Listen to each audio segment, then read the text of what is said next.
અમદાવાદ જિલ્લાના નવનિયુક્ત હોદ્દેદારોને નિયુક્તિ પત્ર અર્પણ કરવાનો કાર્યક્રમ યોજાયો। સમસ્ત ગુજરાત બ્રહ્મ સમાજ દ્વારા ધોળકાની સંસ્કાર ભારતી શાળામાં કાર્યક્રમનું આયોજન કરવામાં આવ્યું છે। કાર્યક્રમમાં નવા નિમણૂક થયેલા હોદ્દેદારો આગળ પણ સમાજ હિત, એકતા, શિક્ષણ, સેવા અને સાંસ્કૃતિક વિકાસ માટે ઉત્તમ કાર્યો કરી સમસ્ત બ્રહ્મ સમાજને નવી દિશા આપવા સૂચના આપવામાં આવી છે। કાર્યક્રમમાં જિલ્લાના પ્રભારી અજય દવે, જિલ્લા પ્રમુખ યજ્ઞેશ મહેતા, મહામંત્રી કમલ રાવલ સહિતના અગ્રણીઓ ઉપસ્થિત રહ્યા હતા। અમદાવાદના કાલુપુરમાં માતાજીને પરંપરાગત શણગાર કરવામાં આવ્યો છે। કાલુપુર ખાતે આવેલી દુર્ગા માતાની પોળમાં ગાંધર્વ સમાજ દ્વારા 100 વર્ષ જૂની સોનાની અને ચાંદીની સાડીનો માતાજીને શણગાર કરવામાં આવ્યો।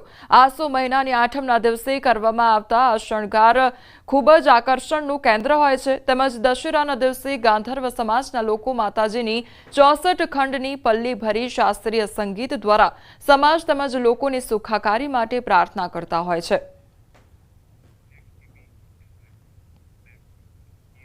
નવરાત્રી હવે તેના અંતિમ ચરણમાં છે, ત્યારે અમદાવાદમાં ખેલૈયાઓ મન મૂકીને ગરબે ઘૂમી રહ્યા છે। સિંધુ ભવન રોડ પર આવેલા ગ્રીન પ્લેસ ખાતે રેડિયો ચેનલ રેડ FM દ્વારા ગરબાનું આયોજન કરવામાં આવ્યું છે।